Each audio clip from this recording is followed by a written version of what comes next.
Buenas tardes, ¿qué tal? ¿Cómo les va?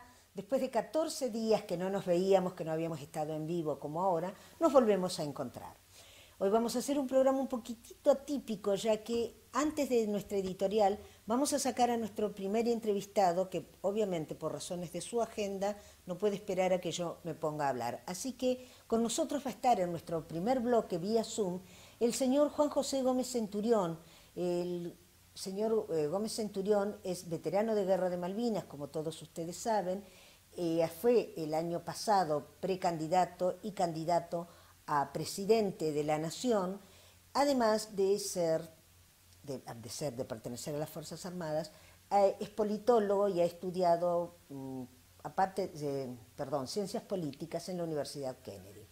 Bueno, todos ustedes conocen, saben quién es una persona muy conocida, justamente porque uno de los objetivos más fuertes que han tenido su vida es la de no permitir la legalización del aborto. Pero hoy vamos a hablar con él de otra cosa. Vamos a hablar de política. ¿Qué tal, Juan José? ¿Cómo estás? Hola, ¿cómo estás? Bueno, muchas gracias por el llamado desde Luján, que es una ciudad que yo quiero mucho, una espiritual de muchos argentinos, así que muy agradecido por el llamado. Gracias a vos por poder atendernos, porque sé que estás con una agenda muy apretada.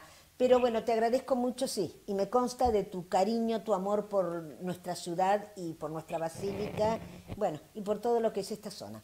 Juan José, quiero hacerte algunas preguntas.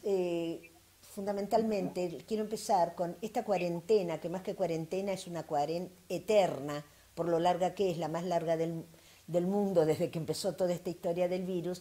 Y bueno, quisiera que me hicieras una reflexión o un análisis con respecto a cómo está el ciudadano de a pie, el ciudadano común, los que todos los días salimos cuando podemos a trabajar o no, y ver si nos hemos resignado a este encierro que de alguna manera también avasalla un poco nuestras libertades, o los reclamos que se hicieron el 20 de junio y el 9 de julio dan muestras de una ciudadanía despierta y de un gobierno que realmente tiene que escuchar a la gente, ¿no? Bueno, yo creo, yo cuando arrancó este proceso, como vos bien la llamás de la cuarentena, como yo le llamo, a mí me pareció un gesto prudente la primera cuarentena, un método profiláctico, un método preventivo desde el punto de vista sanitario, para que el Estado se diera tiempo en avanzar en una planificación, en equiparse, en convocar a la gente idónea. Bueno, nada de eso pasó en realidad, ¿no? El gobierno ha encontrado en la cuarentena una forma de gobierno. Otros países del mundo muy cercanos a nosotros, como Uruguay, como Paraguay, lo que han hecho es estimular en la gente el sentido de autoprotección y empezar a liberar la gestión de la vida normal de los países, teniendo en cuenta una cosa. Argentina es uno de los países de Latinoamérica que menor cantidad de testeos hace cada 100.000 habitantes. Argentina hace 6 cada 100.000 habitantes, Uruguay hace 22, Chile 35, Brasil 45 cada 100.000 habitantes. Con lo cual, lo que el Estado está haciendo, el gobierno está haciendo, es un vuelo a ciegas por un fenómeno que no puede terminar de medir, y como no puede terminar de medir, no puede predecir. Entonces, la única forma que tiene y que encuentra es 120 días de prisión preventiva para todos los argentinos. El Estado, el gobierno arranca mal con este proceso, porque arranca con un enfoque ideológico, como siempre, en todos los temas. En lugar de ver la realidad, siempre está primero el filtro de la ideología antes de ser capaces de ver los datos de la realidad. Y arranca con una opción de hierro diciendo salud o economía. Nada más Cuando, teórico, nada más absurdo, porque los seres humanos somos íntegros, somos individuos, somos indivisibles. En nuestra vida pasa la preocupación por el cuidado de la salud y pasan interacciones económicas todos los días. Con lo cual está llevando a la Argentina a una situación ya social y de naturaleza económica muy crítica, sin tener mejores resultados de salud que países que han tomado otros caminos, digamos, ¿no? claro, o sea, vos decís, esa dicotomía salud o economía es totalmente innecesaria y no había por qué contraponerla, ¿no es cierto? No, claro, lo que pasa es que cuando vos sos un ideólogo, lo que escapás es para arriba, para la teoría. En lugar de manejarte con los datos de la realidad de las cosas, con los datos que te está diciendo la realidad, lo que vas a hacer es escapar hacia algún fenómeno ideológico. Y el Bueno, gobierno escapó para arriba y lanzó la diatriba. ¿Y qué es lo que hizo durante 120 días? En lugar de estimular la confianza y el sentido de autoprotección de los ciudadanos, lo que generó fue miedo. Miedo, miedo, miedo y miedo. Bueno, acá tenemos los resultados, ¿no? hablas de miedo, ¿Cómo Juan termina? José. Perdón, ¿qué querías decir? No, porque No, no, como que bueno, la película que viene, hablas, digamos, ¿no? hablas de miedo y justamente mi siguiente pregunta era esto. ¿Cómo es el día después para la gente? Porque hay gente que ha roto la cuarentena simplemente porque tiene que salir a trabajar, no le queda otra. Por ejemplo, el que tiene un oficio, el plomero, el electricista, el albañil, han tenido muchas veces que romper la cuarentena para salir a trabajar porque a mí una de estas personas me dijo, prefiero morirme de coronavirus y no que mi familia se muera de hambre.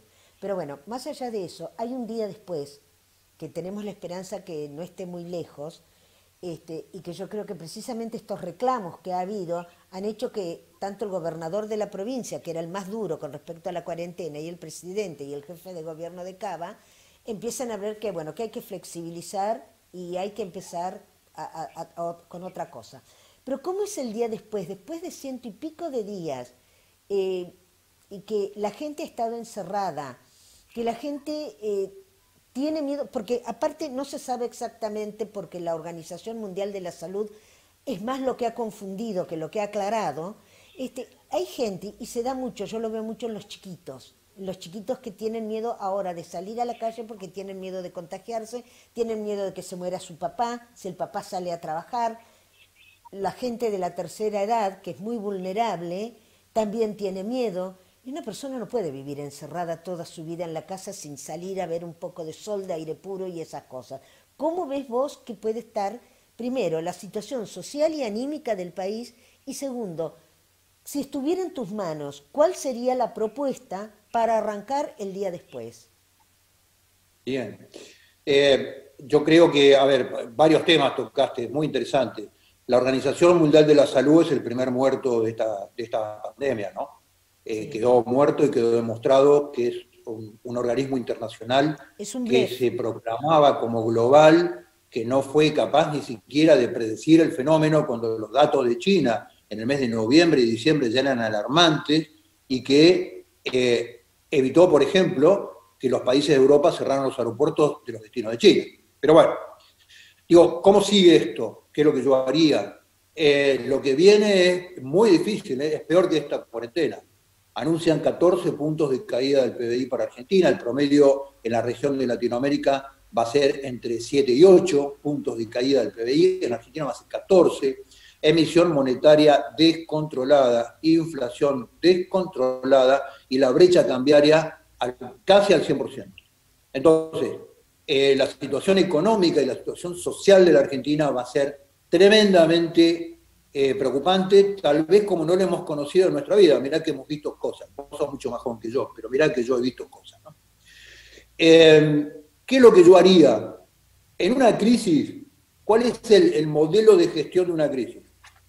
Lo más importante en un modelo de gestión de crisis, la confianza que vos sos capaz de generar como estadista, como líder, como presidente, como número uno de un gobierno nacional. La confianza es el insumo indispensable para poder manejar a la crisis. Entonces, hoy el gobierno tendría que estar dando confianza específicamente y más allá de la confianza a la población a dos sectores que son imprescindibles en el paso que viene. Uno, el sector de las pymes. ¿Por qué? Porque la pyme es el gran generador de empleo. Y dos, el sector que genera divisas que vas a necesitar para paliar la crisis, el sector generador de divisas genuinas en la Argentina es la Cambio, exportación del campo. claro. Entonces, vos tenés que estar dando ahora señales a esos dos sectores. ¿Qué señales le daría yo el lunes y en forma pública? Primero, porque el problema del gobierno es el gasto, el altísimo nivel del gasto. Y el alto nivel del gasto del gobierno pasa fundamentalmente por los 12 millones de planes y de subsidios que paga el gobierno todos los meses. Entonces, vos te sentás con las pymes y le decís, mire señor, 675.000 pymes hay en la Argentina organizadas en varias capas. Mire señor, cada 10 empleados que usted tiene, si usted contrata un plan social, mañana lo descuenta de su anticipo de ganancias en forma inmediata. Cada 10 empleados, un plan. Ese plan sale de ser un pago del Estado, pasa al sector privado, con salario, con cuenta bancaria, inclusión financiera, aportes, obra social, capacidad de trabajar, capacidad de desarrollarse, de aprender. Y después me siento con el campo, el lunes a la tarde, y le digo, mire señor del campo, yo estoy enojado con ustedes son oligarcas, todo el discurso que quieras decirle, pero vamos a hacer una cosa. En la campaña granera de este año, que ya empieza la liquidación de los granos, ustedes van a pagar las mismas retenciones que pagaron en el 2019. Todo lo que produzcan o todo lo que comercialicen por arriba de lo que lo hicieron en el 2019 no paga retenciones, lo que va a pagar es impuesto a las ganancias. Con esos gestos de confianza vos te sentás con el campo antes de la siembra y le decís, miren señores, vamos a hacer una tablita. A medida que aumenta la producción del campo, bajan las retenciones, con lo cual te asegurás el año que viene que una cosecha récord y te asegurás divisa. Esos son gestos de confianza hacia el sector productivo. Entonces, vos con eso empezás a manejar una crisis que va a ser realmente muy compleja. Por ejemplo, y tenés cientos de medidas más que podés tomar sin ni siquiera sacar una ley, porque son normas administrativas de la FIP. Para bajar impuestos no necesitas una ley, lo que tenés que sacar es una norma administrativa de la FIP. Bien, correcto, comparto gran parte de todo lo que decís. Ahora, este presidente, ¿cómo hace para sentarse el lunes con la gente de campo cuando en su discurso del 9 de julio, que llamó a empresarios, que trató de dar una imagen de pluralidad, de unificación, inmediatamente fue atacado desde su propio sector? En este momento el enemigo lo tiene dentro de su sector, no en la oposición. ¿Cómo hace este presidente, Juan José? Las situaciones de crisis, una de las ventajas que tienen es que te permiten tomar medidas únicas.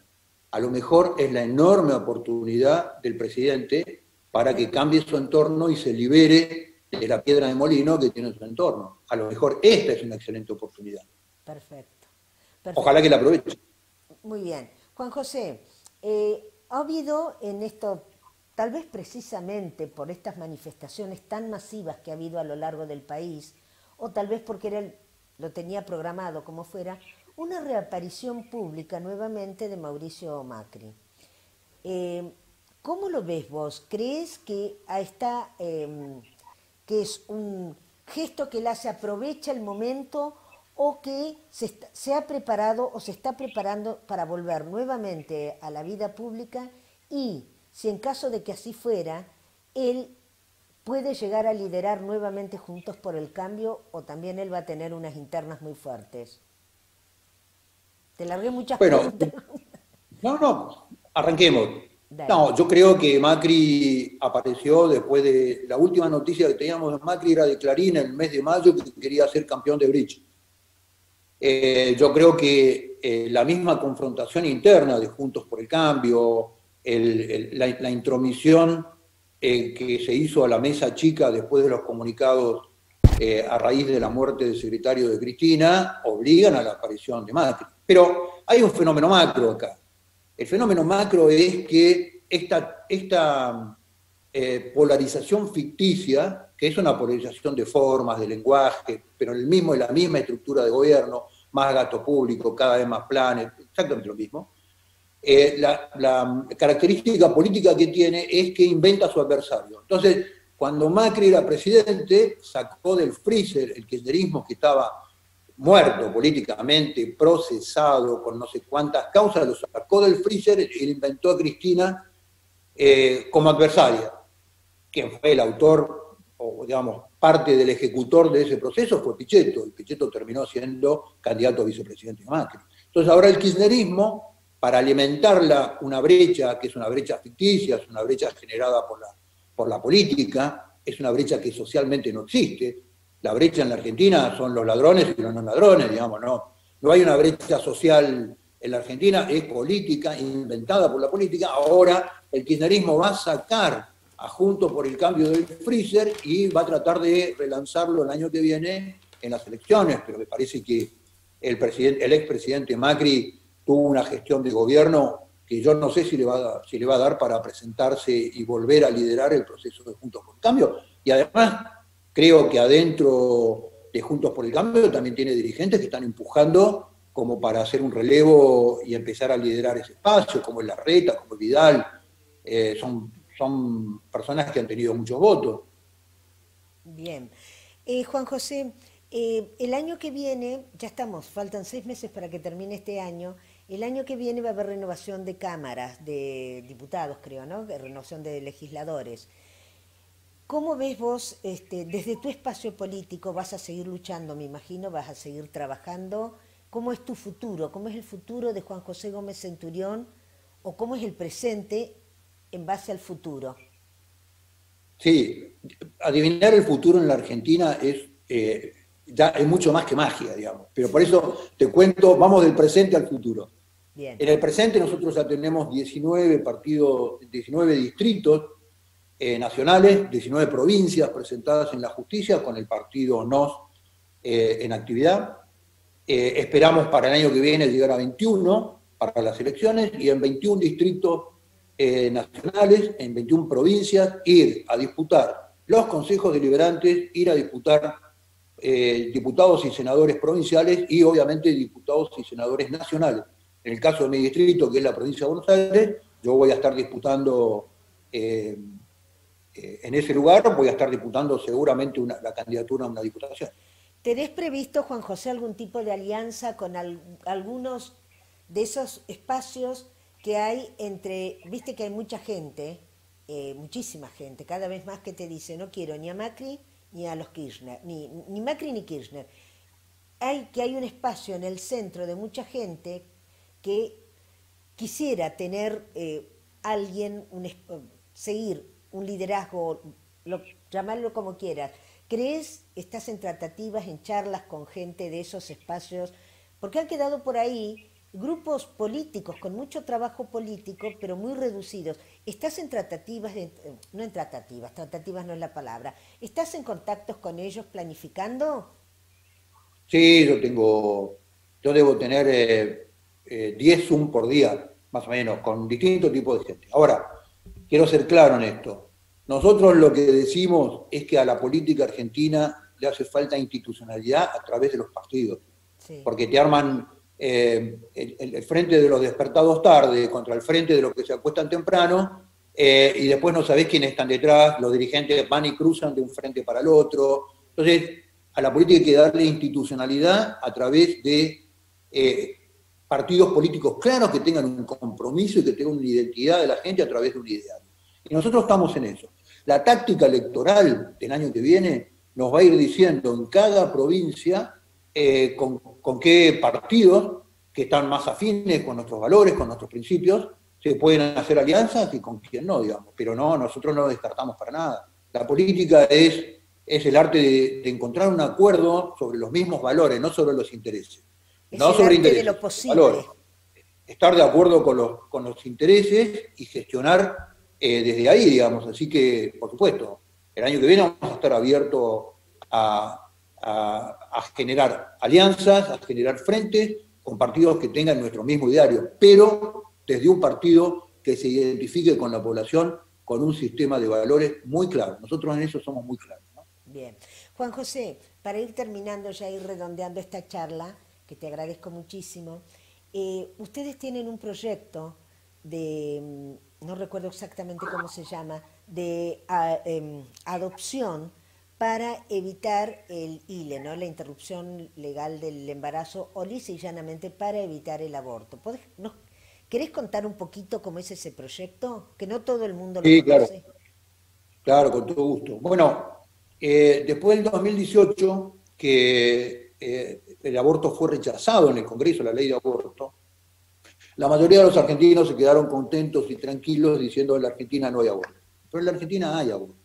Sí. Hay un protocolo hecho en base al fallo FAL de la Corte Suprema de Justicia, como bien lo denominaste vos, que es teóricamente ILE, interrupción legal del embarazo, que no es interrupción, la vida no tiene interruptor que active y desactive, es muerte o vida, no es legal porque contradice la Constitución argentina y el Código Penal.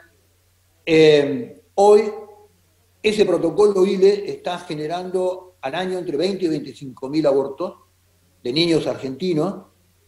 Además de eso, está induciendo a nuestras jóvenes a la cultura del aborto porque da la idea y genera subliminalmente la sensación de haber transformado un delito casi en un derecho, cosa que es absolutamente ilegal, y por otro lado presiona sobre todo el sistema médico, médicos, enfermeros, para introducirse en prácticas abortivas y vulnerar su juramento hipocrático y su objeción de conciencia. El caso más paradigmático de esto es Rodríguez Lastra en Río Negro, digamos, ¿no? Está con una condena pendiente, está condenado con una condena pendiente por haber salvado 2 vidas. 2 vidas. Entonces, creo que nosotros decimos, hay que terminar con esta isla. ¿Y por qué le ponemos tanto énfasis? El año pasado, en la provincia de Corrientes, en Paso de los Libres, la doctora Lagarreta hizo un fallo que fue inédito y que sienta jurisprudencia del mismo nivel que el fallo FAL. Es un fallo en donde en el caso de una menor violada 2 veces por su padrastro y embarazada, en lugar de aplicar el protocolo de muerte y aborto, buscan el registro de... Javi. Sí, bueno, estamos ahora con un pequeño inconveniente técnico. Esperemos que se solucione y ya inmediatamente volvemos con el señor Juan José Gómez Centurión. Ustedes lo han escuchado, él fue, bueno, ya saben ustedes que fue precandidato y candidato a presidente el año pasado y bueno, ha sido uno de los defensores más grandes de la defensa de las 2 vidas, ¿no? Cosa que no les extrañe a ustedes que esté aquí, ya que ustedes saben que hemos trabajado nosotros también desde acá para poder preservar las 2 vidas. ¿Estamos ya, Javier? Dale, bueno, tengo que seguir hablando, me dice Javier. Mientras tanto, es interesante haber escuchado ese análisis que hace de qué es lo que debe pasar. Creo que en muchos coincidimos, una gran cantidad de nosotros coincidimos con eso, de qué es lo que hay que hacer el día después a la cuarentena. ¿Ya estamos de nuevo? Bien, Juan José, discúlpame. Estabas hablando de este tema de Corrientes, que había una chiquita que había sido violada 2 veces por su padrastro.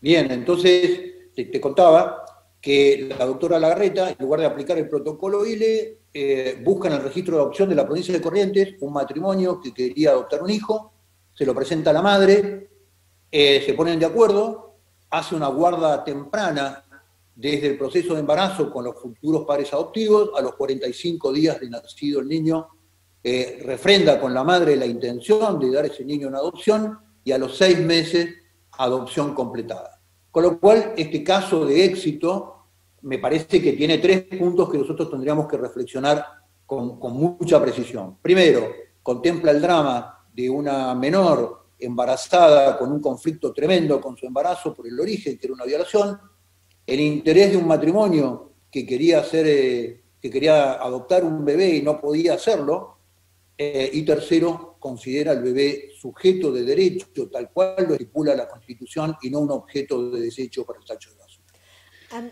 Entonces, con esto te cierro un segundo. Con este fallo hemos elaborado una iniciativa popular para la cual requerimos, la ley requiere 500.000 firmas, en donde lo que pedimos es la anulación del protocolo ILE y el reemplazo por el procedimiento de adopción prenatal, y además proponemos todo un instituto de guarda y cuidado de la madre durante el periodo de embarazo y después que el niño nace, para acompañarla en este proceso de dar al niño en adopción en forma prenatal. O sea, para esto... Sí. ¿Perdón? No, además de lo importante que es para la criatura, la chica que ha sido violada, que está con un embarazo no deseado, tener esa contención y esa protección de un matrimonio que va a adoptar a su hija y de que también hay una presencia estatal ahí, ¿no? Que hay un Estado que se está haciendo cargo de ella y la está ayudando. Esa es la idea, generar un proceso que sea virtuoso, en donde la persona se sienta acompañada para iniciar el proceso de terminar su embarazo y darlo desde el vientre en un proceso de adopción. Entonces, para esto, como la cuarentena nos impide en las esquinas juntar firmas de todos los ciudadanos, en medio de la cuarentena tengo un equipo muy creativo, dijimos, bueno, vayamos a la ley de procesos administrativos del Estado, donde permite ya la gestión digital, y hemos creado un portal, www.firmanos.com.ar, www.firmanos.com.ar. Entrando a ese portal van a poder ver la calidad del proyecto, los antecedentes jurídicos, antropológicos, de salud que estamos diseñando, y poniendo los datos que pide la ley, con el email nos acompañan para ser un partido político, el único creo en la Argentina, que se anime y sea capaz de dar el debate en contra de la IVA. Bien. La última pregunta, Juan José, y ya te libero. Hay una situación que también preocupa mucho al habitante común, que es el tema de la seguridad. Una seguridad que se ha transformado más que en problema de seguridad, la inseguridad constante que se vive, sobre todo en la zona de AMBA. ¿Tenés un proyecto que te pediría que si lo tenés lo desarrolles muy rápidamente, muy sintéticamente, en caso de que estuviera en tus manos legislar o llegar a la presidencia del país? Bueno, partamos de un enfoque, digamos, ¿no? Porque si no es muy difícil la ejecución, explicar la ejecución. Mi enfoque, los medios repiten sistemáticamente una invención de Duhalde, que es de aquel momento, de cuando fue el presidente interino, de la palabra inseguridad. Argentina no es un país inseguro. Los países que tienen problemas sísmicos son inseguros. Los países que tienen tsunamis son inseguros. Argentina no es un país inseguro. Argentina es un país, yo no le llamo inseguridad, le llamo delictualidad. La Argentina se ha acostumbrado, los gobiernos nos han acostumbrado a convivir con el delito, que no es lo mismo, no es un fenómeno natural, no es como un volcán que explota. Entonces, el Estado argentino ha perdido su primera condición de Estado, que es el control del propio territorio, desde hace muchísimo tiempo. ¿Por qué? Porque además de un fenómeno de incapacidad, ha habido muchísima complicidad de distintos factores del Estado para con el delito. Con el delito mayor, por ejemplo, narcotráfico, contrabando, que el delito mayor es el padre del delito menor y es el cobertor del delito menor. Entonces, en el delito hay que ir desde arriba para abajo, primero por el delito mayor y después por el delito menor. Pero es una incapacidad que han desarrollado los gobiernos. Han desarrollado una estrategia defensiva, que es poner un policía mal entrenado en cada 20 esquinas para ver qué pasa, y no da resultado, porque el delito lo que requiere es una estrategia ofensiva. Hay que ir por los lugares por donde se produce droga, hay que ir por las bandas delictivas, el Estado tiene que salir de la estrategia defensiva y ofensivamente ir a buscar al delito, a toda la gente que está procesada, por ejemplo, que está sentenciada, y que anda suelta por la calle. Y lo primero que tiene que hacer es no largar los presos de las cárceles. Si hay un lugar donde se puede controlar una cuarentena, un lugar donde se puede controlar las condiciones de salud, es una persona que está recluida, digamos, ¿no? Al recluido lo que hacen es liberarlo, y al libre lo que hacen es encerrarlo. Es un tema ideológico. Bien. Juan José, te agradezco muchísimo. Nos hemos excedido un poco, habíamos hablado de 20 minutos, pero bueno, estuvo muy interesante, así que te agradezco muchísimo. Y bueno, seguiremos en contacto en algún otro momento, seguiremos hablando de estos temas que tanto le preocupan a la gente. Muchísimas gracias. No, gracias a ustedes y a disposición para cuando lo requieran. Muchas Muy gracias. bien. Gracias. Bueno, con ustedes ya lo vieron, escucharon, muy concreto las opiniones que tiene el señor Juan José Gómez Centurión. Vamos a hacer una breve pausa y ya volvemos con nuestro segundo bloque. Estamos de nuevo al aire con nuestro segundo bloque. Tenemos en línea, vía Zoom obviamente, al señor Alberto Hernández. El señor Alberto Hernández es, por así decir, uno de los, no sé exactamente cuál es la palabra, pero bueno, todos ustedes conocen al señor Roberto Kachanowski, periodista, economista, y bueno, este vendría a ser su representante artístico, por decir así. ¿Qué tal, Alberto? ¿Cómo estás? Hola, buenas tardes, Pepón. ¿Cómo andás? Bien, bien. Bueno, Esperando bueno, terminar la cuarentena. ¿terminará? Sí. Esperemos. Bueno, parece ser que ha habido mucha presión como para que tanto en ciudad como en provincia, hablo de ciudad autónoma y de provincia de Buenos Aires, que es donde más fuerte, sobre todo en la zona del AMBA, donde más fuerte ha estado la cuarentena, porque hay otras provincias que ya de a poco han ido abriendo, y bueno, a ver si se puede retomar de a poco la vida normal. Pero Alberto, más allá de esto de la cuarentena, hace tu presentación, vos sos oriundo de Villa Flandria, aunque ahora vivas en Buenos Aires, hace tu presentación y por qué estamos teniendo esta charla. ¿Qué va a pasar el viernes aquí? Aquí no, en todo el país. Contanos un poquito. Dale, dale. Me gusta lo de Villa Flandria, así me refiero yo también a nuestro terruño. Ah, no, además, cuando vos Eh, naciste era Villa Flandria. sí, En sí, tu documento de identidad debe decir Villa Flandria. sí, sí, seguro. Eh, Y así lo sentimos, ¿no? Quienes nos criamos ahí.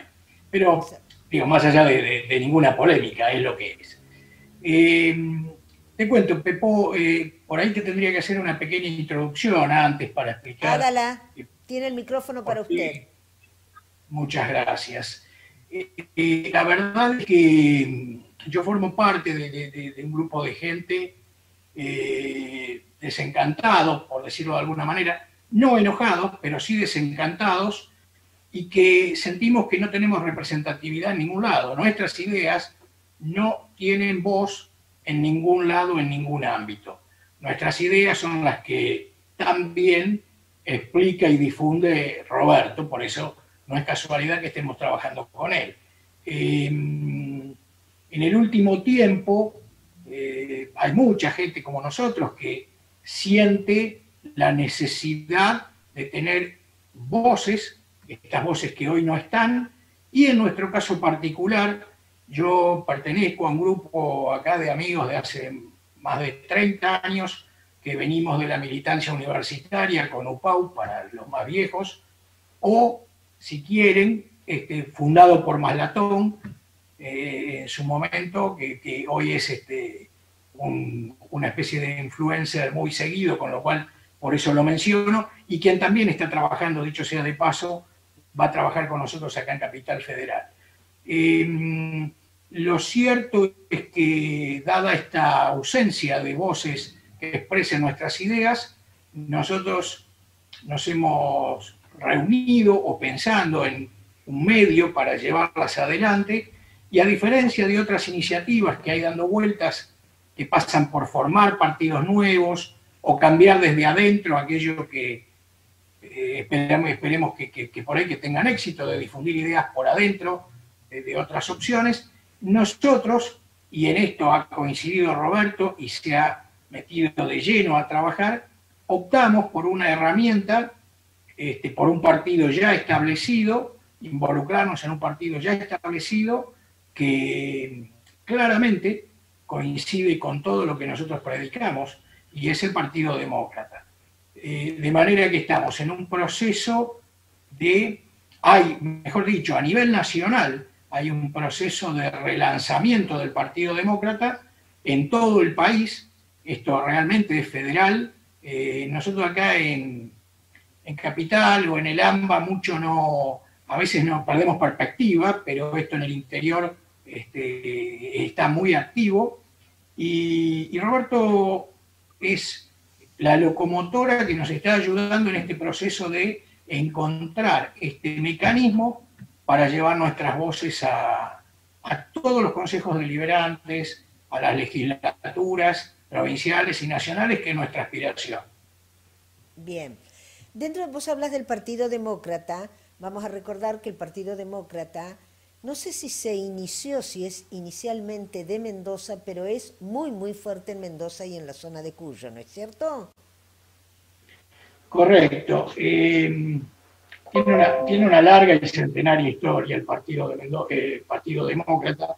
Lo cierto es que El distrito más representativo y más fuerte ha sido Mendoza, donde han tenido bueno, conspicuos dirigentes, gobernadores, y en los últimos años ha sufrido un proceso que pasó con la UCD y el menemismo, y que pasó con otros partidos de centro, digamos, de centro derecha, también con Cambiemos.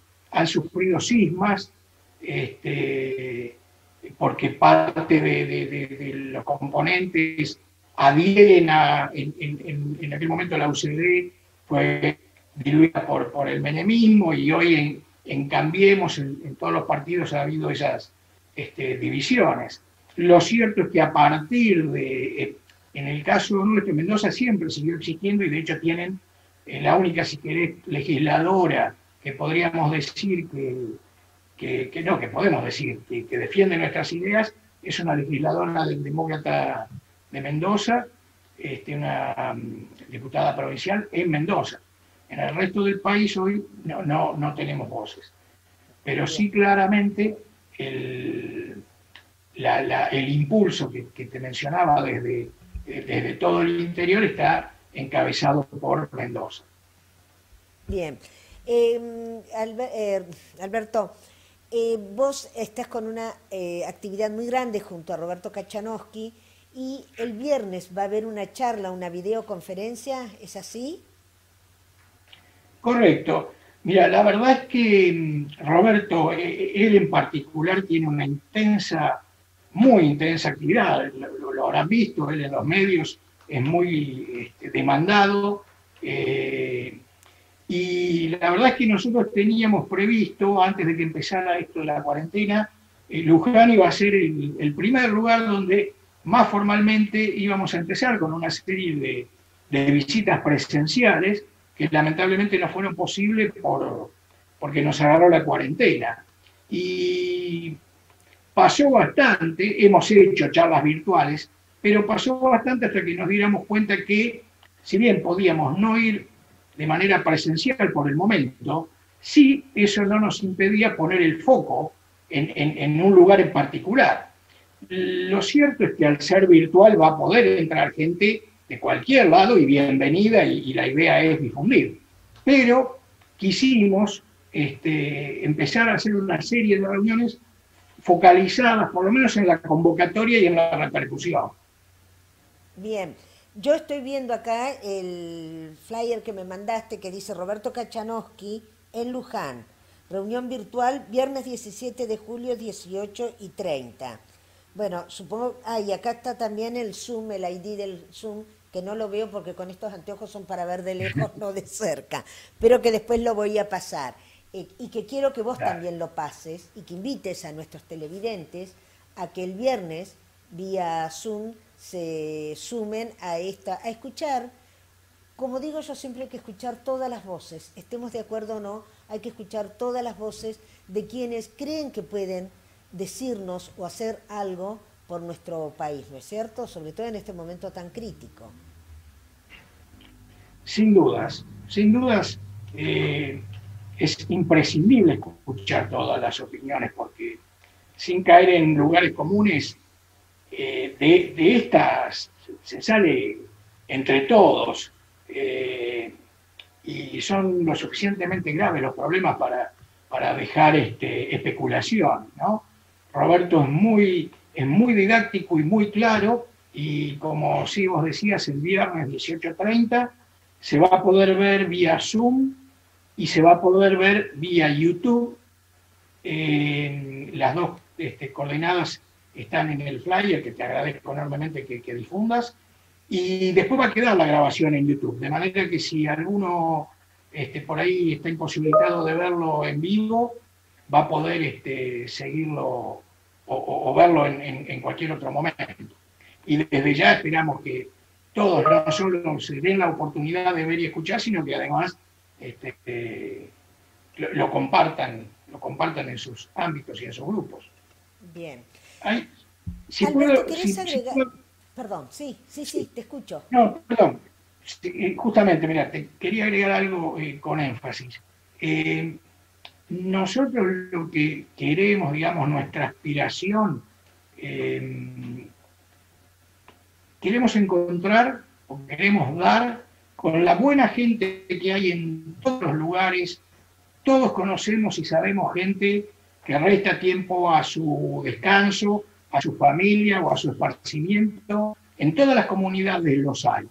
Lamentablemente, esa gente no se acerca de la política porque la política los expulsa o los cansa o canalizan vocación de servicio. Todos conocemos en todas las comunidades, no voy a hacer nombre, pero seguramente el que me escucha está pensando en gente de Luján.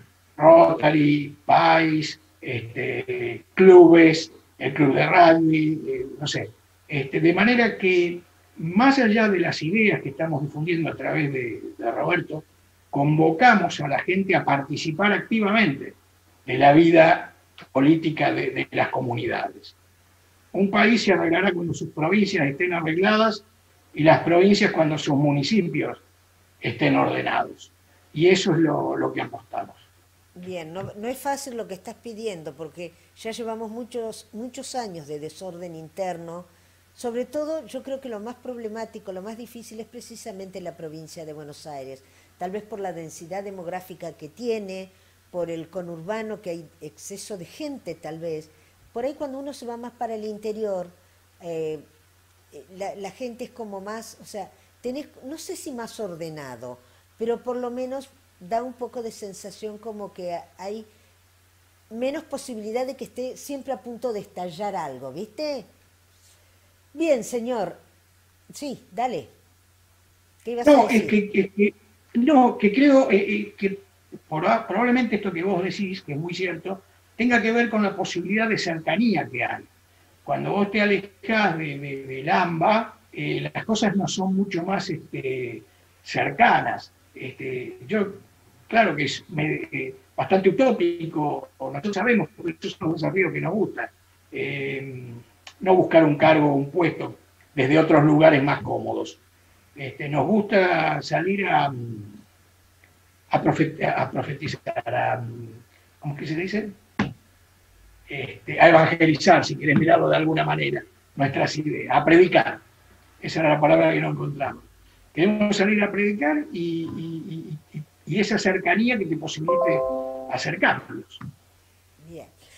Alberto, entonces, después vamos a poner, yo voy a pasar bien los datos y voy a poner al aire, al aire el flyer que mandaste, que enviaste por WhatsApp. Y para redondear, nada, despedite de nuestro público, de nuestra gente, a la que seguramente una vez que se levante la cuarentena vas a tener que empezar a ver más seguido, ¿no? Sin dudas, sin duda. Yo te agradezco enormemente esta posibilidad. Le agradezco a los que nos están escuchando que presten atención y solo reiterar que es necesario involucrarse. Parecen lugares comunes, pero es necesario involucrarse. Es cierto, comparto totalmente eso, hay que involucrarse y no siempre desde un partido político, ¿eh?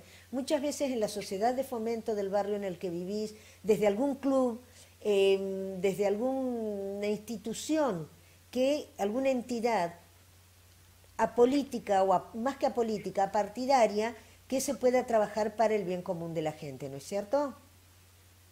Sin dudas, sin dudas. Y no solo soy convencido de que hay mucha gente, los conozco. Y es lo que vos decís, no importan las diferencias, los problemas, la gran mayoría de los problemas tienen soluciones concretas, no ideológicas. Exactamente. Muy bien, señor. Te agradezco muchísimo estos minutos, Alberto, y ya estaremos en contacto. Muchísimas gracias y ya nos veremos, ¿sí? Gracias a vos y un beso grande, Pepo. Un beso grande.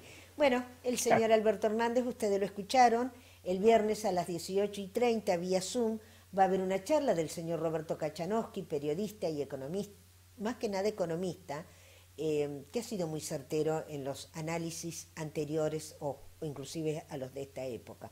Así que sería interesante que la gente de Luján se comunique, se contacte y lo pueda ver, se conecte y lo pueda ver. Vamos a hacer una breve pausa y ya volvemos con nuestro tercer bloque. Bueno, ya estamos de nuevo al aire mientras nos comunicamos con nuestro tercer invitado. Vamos a hacer lo que normalmente hacemos al principio del programa, que es la editorial que por cuestiones de agenda del señor Gómez Centurión, hoy no lo hicimos inmediatamente que empezamos. Hay muchas cosas, han pasado muchas cosas en estos 14 días. Probablemente la más violenta de ellas haya sido la desaparición y después aparición con una muerte feroz, un asesinato feroz, un ensañamiento terrible de quien fuera en algún momento secretario de la expresidenta Cristina Fernández, el señor Fabián Gutiérrez. Inmediatamente que apareció su cuerpo, se habló de que era un crimen pasional o que el móvil había sido un robo. Bueno, muy parecido al caso Nisman, ¿recuerdan ustedes? Se dieron una serie de teorías y de elucubraciones que no sabemos si son ciertas o no y en qué momento, en algún momento, esperemos que la justicia realmente llegue a la verdad, pero que llegue a la verdad, verdad verdadera, como dicen los chicos, ¿no? Todo esto trae a colación una serie de reflexiones, ¿no?, que la gente ha estado haciendo, qué fue lo que pasó. Gutiérrez era uno de los testigos arrepentidos que había testiguado en contra de Cristina Kirchner, hablando de la famosa ruta de dinero, de los bolsos, ¿recuerdan ustedes los bolsos? Y yo no sé hasta dónde todo esto es así, pero hay algo que es real.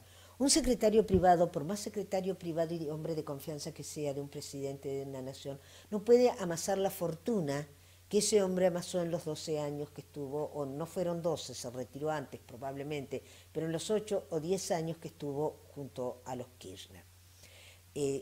Como Muñoz, es de aquellos que trasladaban bolsos y que probablemente muchos de esos bolsos se los hayan quedado ellos. De allí ese enriquecimiento que han tenido.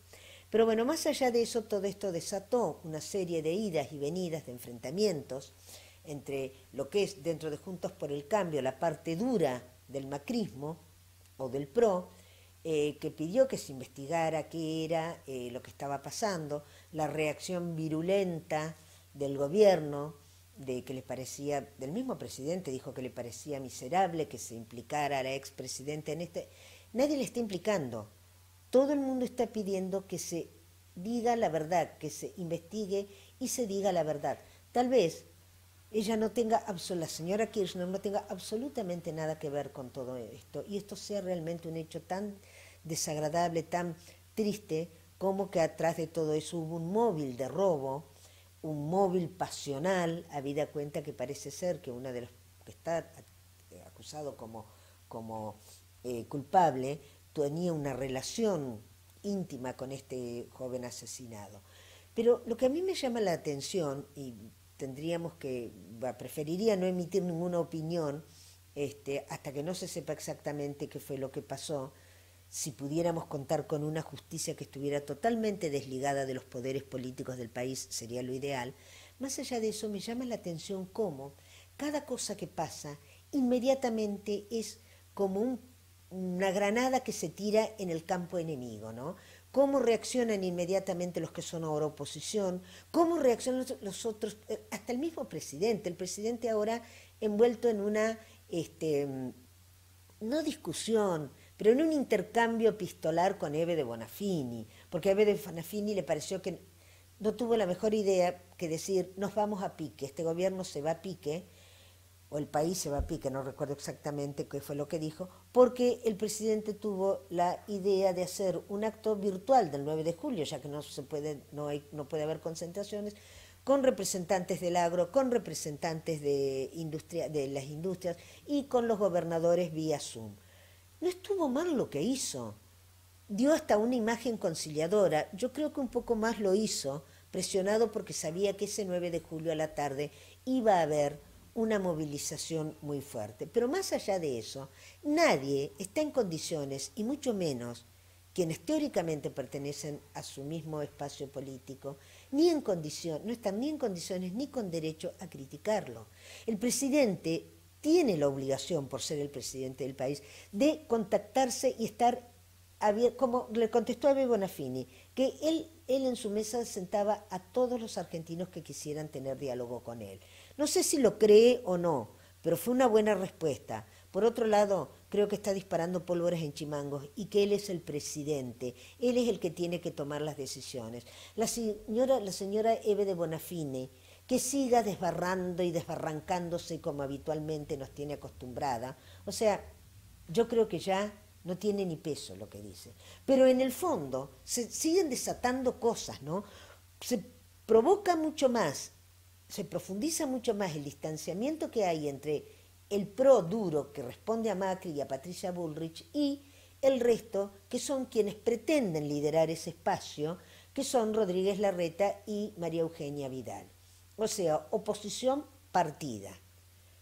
Fiesta para el oficialismo, obviamente. Pero dentro del oficialismo también se empiezan a notar, desde estas semanas, desde estos días, en este ambiente tan enrarecido que hay, de que estamos nuevamente con una interna feroz dentro de lo que es el gobierno.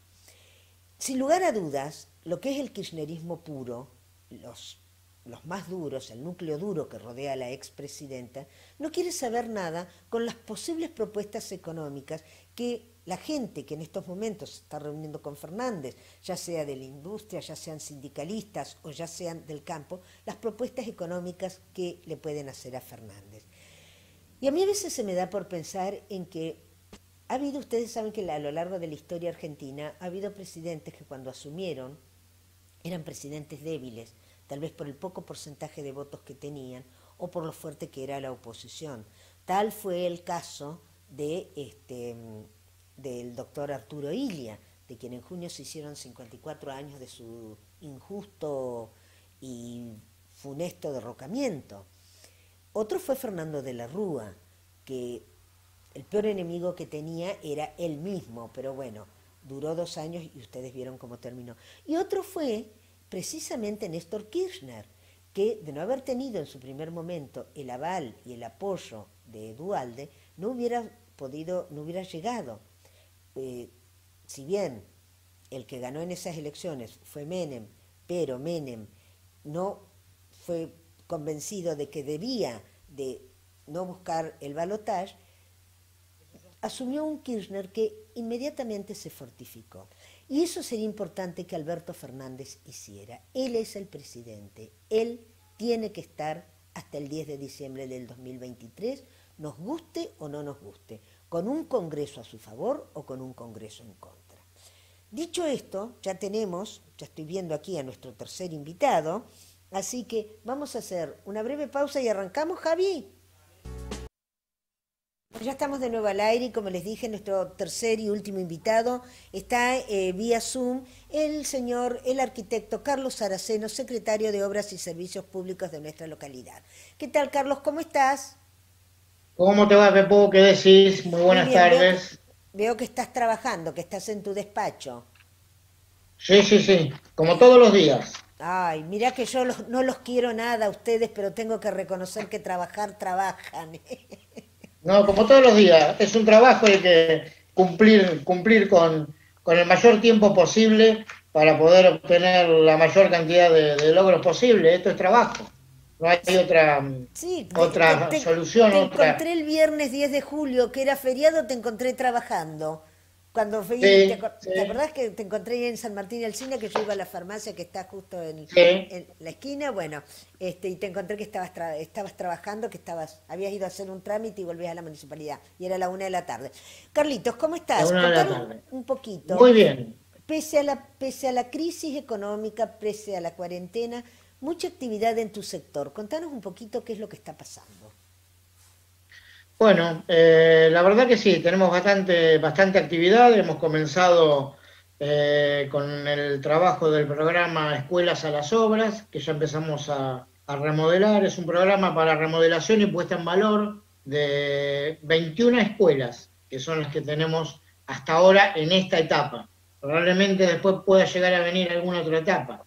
Pero bueno, de las 21 escuelas ya están en obra 5 escuelas. Hoy fui a visitar 2 en Cortines, que es el Jardín 912 y la escuela la 16, que están en reparación. O sea, todas las semanas vamos a estar habilitando aproximadamente unas 2 o 3 escuelas hasta terminar con el cupo que tenemos. Y hay 4 escuelas que están terminando los pliegos de licitación que, como son montos más elevados, las refacciones son un poco más grandes, van a salir por licitación. Bien. Entonces, esas escuelas están terminando el proceso de licitación. Bien, eso es lo que respecta a un trabajo que está llevando, me imagino, junto con el Consejo Escolar, ¿no es cierto? Exactamente, correcto. Bien, pero también... Consejo Escolar, la Dirección Provincial de Infraestructura Escolar. De Infraestructura Escolar. También una noticia que la dimos, no es que la dimos, ya era conocida, pero bueno, se ocupó el intendente de comunicarlo acá 2 o 3 miércoles atrás, con respecto a el trabajo que se está haciendo, que se va a hacer en Pueblo Nuevo y que ya se comenzó a hacer, ¿no es cierto? Sí. Bueno, el trabajo de Pueblo Nuevo, una obra que también muy esperada por los vecinos, se está llevando a cabo la red de agua potable. En realidad se dividió en 3 la obra. Lo que estamos realizando ahora es una primera etapa que va a ir desde las calles Las Tipas, Tropero Moreira, 8 de diciembre y Estrada. Y Fray Manuel de Torres. Sobre Estrada, después va a ir una pequeña prolongación hasta la parte de atrás del Club Defensores, que es donde va a ir el equipo de bombeo y el tanque para distribuir la red de agua. Se comenzó ayer con la obra. Esto tenemos que aclarar que es un proyecto que se presentó en el ENOSA, ingresó en el ENOSA y salió aprobado en forma casi muy dinámica, por la celeridad que pretendíamos de la obra, y tal es así que ya las otras 2 etapas están presentadas y están casi aprobadas. Comenzamos obviamente ahora con esta primera etapa que, digamos, es la porción primitiva de lo que sería Pueblo Nuevo, ¿no? Es donde mayor densidad poblacional tenés. Y por una cuestión de obra se decidió, digamos, de técnica, ¿no? Por una cuestión técnica se decidió comenzar la obra por ese sector. Los trabajos comenzaron ayer. Ayer nosotros fuimos a ver, ya empezaron las máquinas a trabajar, están armando el obrador en el mismo lugar donde va a ir la bomba, en el predio este que está atrás del Club Defensores, y ya comenzaron a armar obradores y se comenzó armar la traza de las primeras líneas, que van a ser las líneas de conexión de agua, las principales, ¿no? Los colectores principales. La obra, a su vez, va a tener una distribución en anillo por todas las calles donde yo te dije, que va a ser los colectores principales, y de ahí hacia adentro de las calles van a ir los colectores secundarios y después las conexiones domiciliarias. El planteo básicamente de la obra es ese. Bien, Carlos, ¿en cuánto tiempo estiman que llevará esta obra que es un viejo proyecto y una vieja promesa electoral de muchísimas campañas de distintos políticos? ¿Cuándo estimás vos que va a estar completa la obra y que realmente ese casco de Pueblo Nuevo, que es lo que vos nombraste al principio, Las Tipas, 8 de diciembre, Fray Manuel de Torres, Estrada, el viejo corazón de Pueblo Nuevo, va a tener la gente realmente acceso al agua potable? Es una obra que se estima que va a estar poniéndose en funcionamiento en aproximadamente entre 5 y 6 meses, completa, ¿no? Porque, bueno, son obras que se trabajan a cielo abierto y de repente el factor climático te influye en el avance normal o en algún atraso que pueda llegar a tener la obra, ¿no? Bien. Es lo que sucede siempre en las obras a cielo abierto. Sí, totalmente, no pueden manejar la naturaleza. Bien, y después este proyecto, ¿sigue hacia Jáuregui o hacia Cortines? ¿O hacia los dos lados? Este proyecto, la segunda etapa, es toda la zona del barrio Lombú, o sea, todo lo que está atrás del Club Defensores, hasta el límite que es la calle Fray Mamerto Esquiú, ¿puede ser? Sí, Que que ya estaría ya empieza casi en el Cortines, deslinde. que ya empieza Cortines. Claro, que ya empieza Cortines. Y la tercera etapa es la zona de El Soleado. Ahí completaríamos todo lo que es Pueblo Nuevo. Pueblo Nuevo, ¿no? Completo. Bien. Bueno, muy bien. Supongo que después, una vez que se complete todo eso, se empezará a pensar no solamente en Cortines y en Jáuregui, sino también los vecinos del San Bernardo han pedido eso también, ¿no es cierto? Sí, sí, sí, sí, sí. Además, en esto te saco un poco del tema de la obra que se está haciendo, porque también ha habido un poco de run run, de ruido, justamente de los vecinos del San Bernardo por el tema de la recolección de residuos, con la idea de instalar contenedores. ¿Qué pasa con todo eso? Mira, la idea es sí, justamente que lo estamos planteando, vamos a poner en marcha en algún lugar que no va a ser el San Bernardo, vamos a poner en marcha un pequeño plan para evaluar a ver la actividad que puede llegar a tener y cómo se comporta esta actividad de la nueva, digamos, manera de recolección de residuos, que es a través de contenedores. Como Sí, está en Capital, en muchos barrios, en muchas zonas, en el Gran Buenos Aires, en Mercedes están funcionando y muy bien.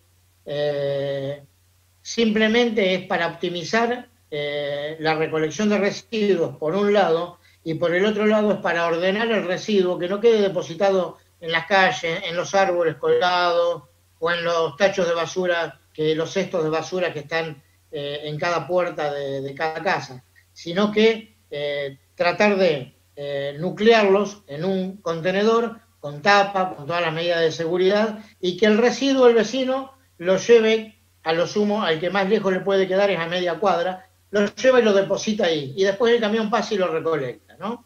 De sí. esa manera evitamos que rompan los residuos los Los perros. perros, o sea, terminás de armar y es un elemento que te va a servir para ordenar y para limpiar el casco urbano, ¿no? Bien. Carlos, volviendo al tema de Obviamente, la obra pública. Sí, perdón, ¿querías decir no, algo? no, te quería decir que obviamente esto es un proceso. Esto lleva todo un proceso, sobre todo para que la gente lo vaya adquiriendo, hay que hacer campaña, no es algo que lo vamos a hacer de un día para el otro, no se puede generar un cambio de hábito de este tipo de un día para el otro, pero sí es la idea que tenemos de empezar a contenerizar un poco la ciudad, a partir de los anillos externos, desde los barrios hacia el centro, ¿eh? Bien. De llegar Carlos, a poder armarlo, el centro es lo último que se va a realizar. bien. Carlos, ahora volvemos a la obra pública que se está haciendo. Se empezaron los trabajos en la terminal, ¿no es cierto? También, sí, se comenzó ya hace una semana largo, los trabajos en la terminal, se están remodelando a nuevo la batería de sanitarios que realmente estaban en un estado deplorable. Son sanitarios que no han tenido ninguna intervención desde la época que se hizo la, La la terminal, terminal. hace cincuenta Y y es cinco más, años. claro, no solo se han deteriorado, sino que han ido empeorando porque digamos que las cañerías han sufrido deterioro importante y se han arreglado como en muchos edificios públicos con cañerías por afuera, con cañerías que no corresponden, anulado artefactos. Llegamos a estar en un estado, digamos, la entrada a Luján, la primera entrada a Luján, te encontrabas con un sanitario con esas características, que es digamos, la puerta de entrada al recibimiento que nosotros le deberíamos hacer a los turistas. Bien. ¿Algo más tenés en carpeta? Siempre tenés en carpeta Eh, cosas, Carlos. sí, sí, tenemos un programa de pavimentación que, bueno, lo estamos terminando ya de armar con el ingeniero Baume, que es el subsecretario del área. Es un programa que va aproximadamente a contemplar unas 90, 100 cuadras de pavimentos y algunas cuadras de mejoras también un poco terminando o redondeando un poco la trama donde nosotros acerquemos el pavimento. La idea de los barrios y de las calles que se van a pavimentar es siguiendo una lógica de circulación de transporte público en muchos casos, y en muchos otros casos es siguiendo una lógica de los lugares donde están las sociedades de fomento, que muchas veces funcionan las salas, para que tengan buena accesibilidad, y viendo también un poco dónde están ubicados los jardines y las escuelas. Obviamente que con el programa que tenemos no podemos pavimentar la totalidad, pero bueno, se harían 100 cuadras, que no es poco, es una obra que demandaría aproximadamente entre 9 meses y 10 meses para poder terminarlo en su totalidad. O sea, es una obra de envergadura, ¿no? Y los barrios, son distintos barrios en cuadras, me imagino que son los barrios que en estos momentos están con las calles más agujereadas, que por ahí el transporte público no llega.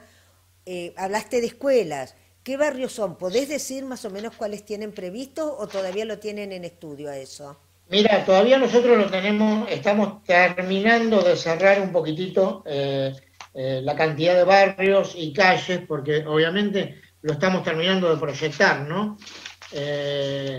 Si bien los proyectos individuales de las calles ya prácticamente están listos, estamos terminando de cerrar las tramas que yo te dije, porque, a ver, lo estamos tratando de pavimentar con una lógica de circulación, porque no tendría sentido pavimentar 3 cuadras donde vos las transitas y llegás a una calle de tierra que no tenés vinculación con nada.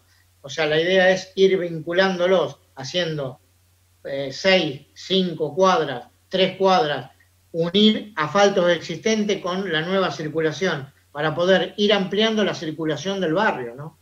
La idea es proyectarlo cumpliendo esa función. Bien. Carlos, ¿querés agregar algo más? Ya acá tenemos que ir terminando, ya se nos acaba el tiempo. ¿Querés agregar algo más? No, simplemente que, bueno, seguimos trabajando en esto, estamos trabajando también con el proyecto para tratar de erradicar definitivamente lo que es el basural, y comenzar a tratar el residuo en forma correcta, como se debe, de acuerdo a lo que estamos trabajando con el Ministerio de Medio Ambiente de Nación. Eso es un proyecto también ambicioso, que lo estamos llevando a cabo y vamos avanzando día a día. Por eso un poco es el trabajo y las horas que le dedicamos a esta tarea, ¿no? Para poder llegar a terminar con los proyectos y poder gestionarlos para que salgan en tiempo. Bien. Carlitos, te agradezco muchísimo. Te dejo que sigas trabajando. Y bueno, muchísimas gracias por estos minutos que nos dispensaste, ¿sí? Bueno, gracias a vos como siempre, y saludos, ¿eh? Un cariño Muchísimas grande, gracias. Carlos. Beso. Hasta Bueno, luego, señores, gracias. escucharon al secretario de Obras y Servicios Públicos de nuestra localidad, el arquitecto Carlos Araceno. Muchos proyectos, mucho trabajo. A mí me consta realmente que esta secretaría, como la de Economía, como la de Legal y Técnica, están trabajando mucho, se están moviendo mucho. El mismo intendente, ustedes saben que está todo el día ahí metido en la municipalidad.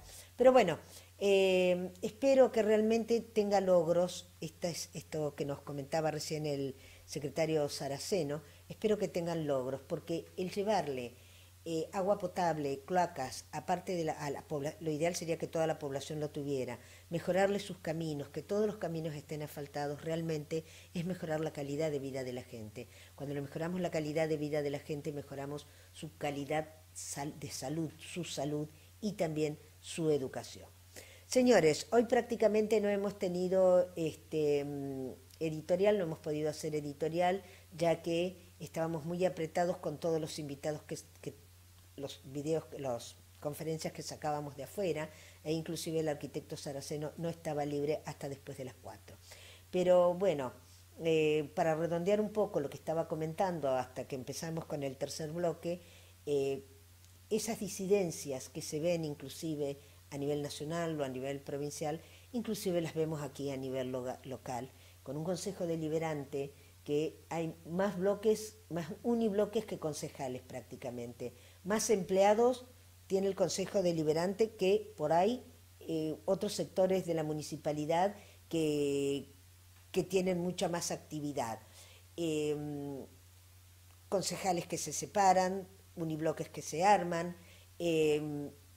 A ver, hay algo que es real. Hay concejales que solamente hacen un arreglo, arreglo no es la palabra adecuada, pero una fusión con determinados espacios políticos para poder llegar a ser concejal, a ser diputado, a ser senador o a cualquier de esos cargos legislativos. Y después rompen. No importa el pretexto que usen, que no podemos compartir espacio con este, que no podemos tal cosa, que no podemos lo otro, que porque me siento más cerca de Pirulo que de Citrulo. Bueno, la oposición de 10 concejales hay 1, 2, 3, 4, 5, 6, 7, 8 unibloques.